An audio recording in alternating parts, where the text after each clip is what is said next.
certaines des œuvres d'Annie Rodrigue ont été louées ou achetées pour le cinéma et la télévision.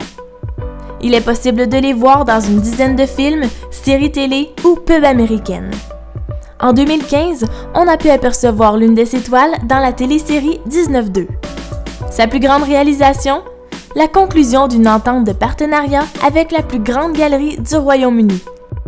Élevé au rang de maître en beaux-arts par l'Académie internationale des beaux-arts du Québec, Cotine a fièrement représenté Thetford Mines dans différents événements culturels régionaux, provinciaux, nationaux et internationaux. Elle a entre autres reçu les honneurs et prestiges tels que la médaille d'or de l'Institut européen des arts contemporains pour la richesse et la qualité de son travail artistique. Courchesne est un peintre symboliste contemporain déménagé à Thetford dès son plus jeune âge.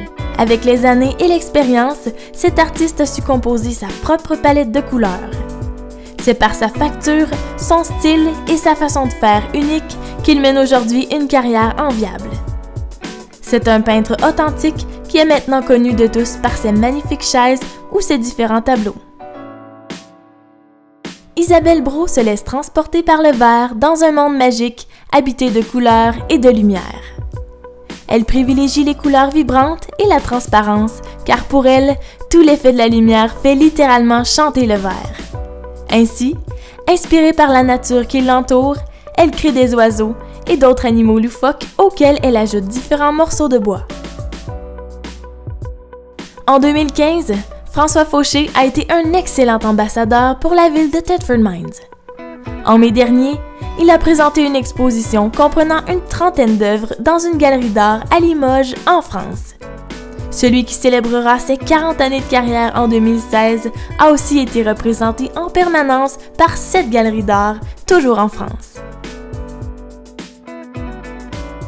Membre du Chemin des artisans depuis 17 ans, Marcel Lafleur ouvre chaque année son atelier en tant que peintre et poète aux visiteurs qui peuvent ainsi se régaler de son univers, poésie et couleurs. Sculpteur depuis 2005, principalement au Sentier des Mineurs, plus de 70 sculptures à même les arbres, toutes accompagnées de poèmes, ravissent les randonneurs de ce sentier. Jean-Roch Labrie se décrit comme un artiste autodidacte.